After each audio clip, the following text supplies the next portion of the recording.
what you're saying. Nani? Get out my business, okay? We'll just jump right into it. Hey, if you're watching on any platform, Twitch, YouTube, Twitter, Facebook, Instagram, we're literally everywhere. Don't hesitate to reach out, like, share, subscribe. Our main platform is now Twitch. YouTube is our baby mama, and Twitter and Facebook are the ugly stepchild. But we love you all, and you're all in the will, just at different ratios. Support us the ways you can. I appreciate it. But let's get into the first topic. What's going on with Wells Fargo, bro? Oh man, so if y'all live under a rock or y'all just been so busy collecting unemployment or working. Oh, no shade, stop. Oh, judgment. Eric. No, What? that's literally not a shade thing. I'm serious. If you were at home and you were collecting unemployment, I hope you stacked your money was what I was getting ready to say.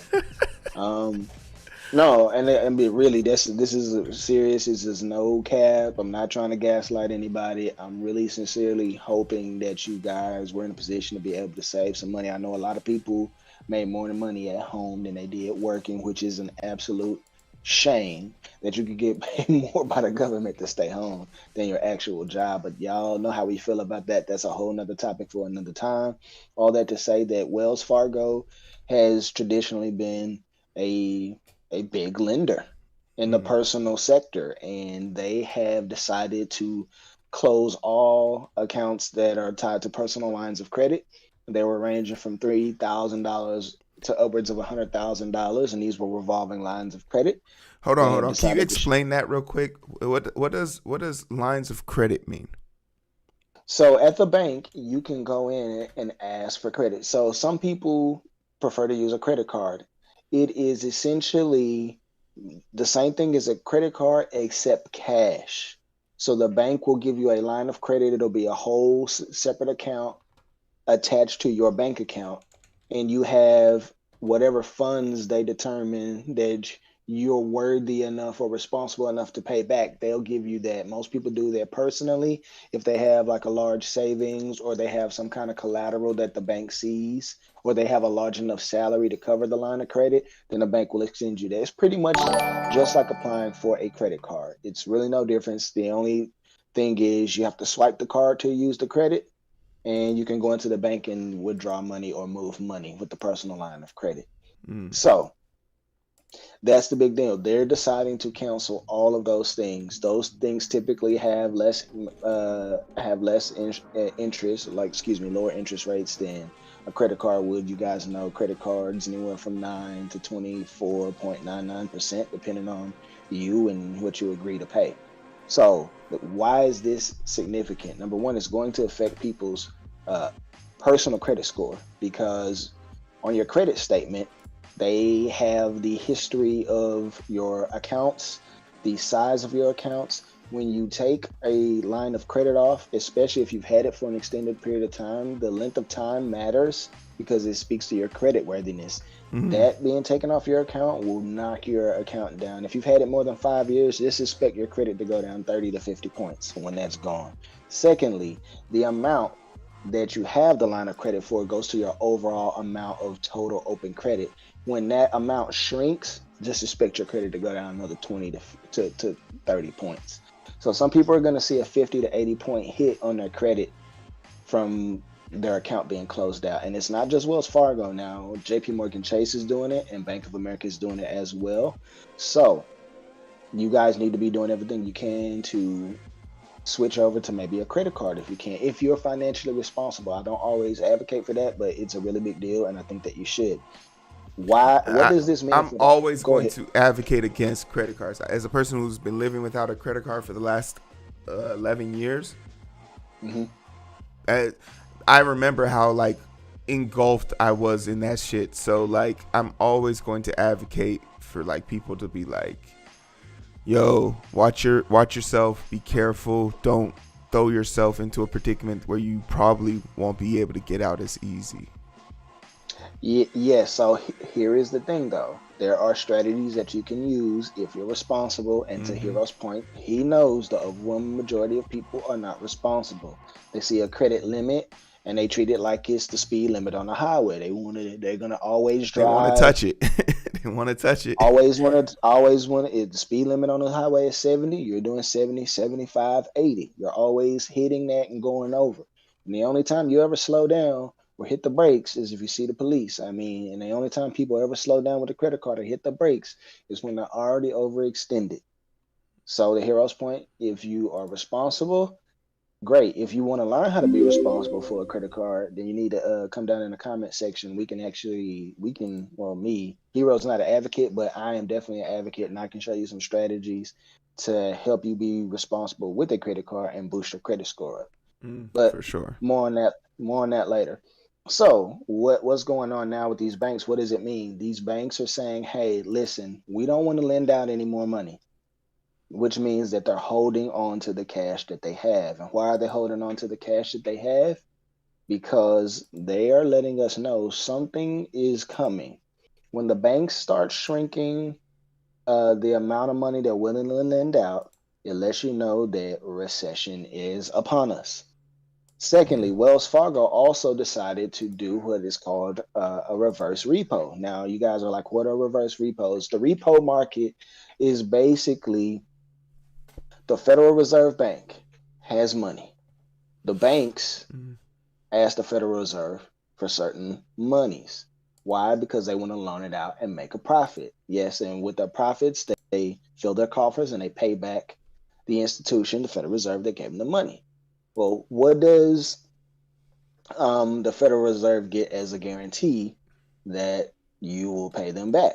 They have us. We are the people who pay back the Federal Reserve with our tax dollars and with the interest that we pay to the banks.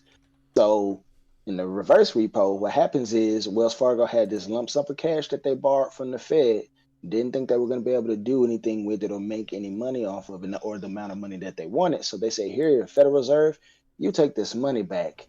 In exchange for your money, we want treasury bonds for the money that we get. And what does that do? We are taking money out of our money supply. And when you shrink the amount of money in circulation, what does that mean? The prices of goods and services go up because there's less money in the market. It's real simple. It's a real simple supply and demand thing. And the reason why this is important is if the banks are being stingy with money being loaned out, there's a lot of businesses that rely on the banks giving this money. And who does it affect the most is the small businesses, the mom and pop shops, the people who are older and not as savvy and can't maneuver, and as Heero and I were talking yesterday, cannot adapt with the times. And this is a big deal because it's going to affect you and I. And Heero and I were talking, we have a couple other stories that we want to share with you as some examples as to what happened, and even me, a personal example myself. And then we'll get into the charts. No, so a lot of what you have to understand about Wells Fargo and moving forward with this, but Wells Fargo has been put on a bunch of restrictions because this was the same company that was opening up bank accounts, fake bank accounts for their customers, and to maximize their profits so that their shareholders and their board of directors could all get bonuses. And then when they all got their bonuses, forced them to close their account and then made record profits, not off of revolutionary and technology industrial complex, not off of military weight, not off of loanership, not off of revitalizing the dollar, off of fees, off of charging people penalties and fees for late drafts and other shit. And nobody went to jail. Nobody. Nope. Nobody went to jail. Nobody important. Nobody you know, nobody I know. Wells Fargo is still a bank I can walk to on the corner and deposit and withdraw money from. That's the equivalent of a police officer catching a drug dealer on Monday and that motherfucker's back on the street on Tuesday, and the police officer who arrested him has 0 questions. We will question the situation, the circumstances, the algorithm of why these things keep happening, because we know that the smack on the wrist is the cost of doing business. It's annoying, but it's the life we live right now, and we need to be cognizantly aware of that. Another thing that I'm really scared about is, Eric, you know the last time they did something like this, when it was? 2008. And 2008 was pretty scary for a lot of homeowners. It was probably the reason why your parents got divorced. It's probably the reason why you lost your house, your job, and suicide rates increased exponentially. Now, fast forward to 2021, your parents can't get even more divorced. Hopefully, they can't get more divorced. But you can still lose your house, your car, your job, your life, your way of life, and that's scary to people. Being a homeowner is super scary right now. I don't envy those people, to be honest. I don't envy those people. I just became one. And a lot of it has to do with like how you perceive the situation. So Eric, then I guess the big question is, how do you see this affecting you?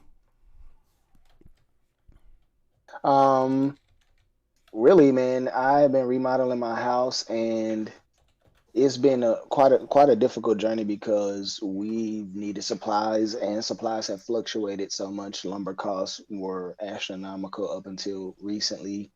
I ended up having to pay 30% more for lumber than I normally would have. It's been hard to come by. There's small items that people take for granted, like electrical boxes for wiring my outlets. My contractor has been to 4 stores. They're all sold out. People have been buying and hoarding the things that they know are inexpensive but are in high demand because we have so many homes being built here, especially in Dallas. Dallas is number 5 on the list in the nation for single family home rentals being built. So actually, then that it kind of slides into our next story. So do you want to wrap on this one and open up with that next one? Yeah, for sure. So for what it's worth, you guys, thank you so much for joining us. This is the Identity Booth. We've been talking about Wells Fargo and lines of credit and better understanding that information. If you want to get a deep dive into these things or why Wells Fargo had to be put in the penalty box because of these issues, definitely hit us up, like, share, subscribe to this platform. Twitch is our new wife. YouTube is the ex baby mama. Facebook was the side chick that never really made it out of, she was cute in high school, but now she ain't cute. Like, she got put on some weight in college, but you still gotta be friends with her. Twitter, been faithful, but we live in different cities now, so there's nothing we can really do about that. But TikTok is coming up the rear, you feel me? TikTok is trying to make it in the game. TikTok's trying to make there. Yeah. We're on all these platforms. You can find us there. Honestly, we enjoy engaging with you guys. The link tree is in the chat. And if you want to hit us up, you can find all our links there. It's important to have engagement here.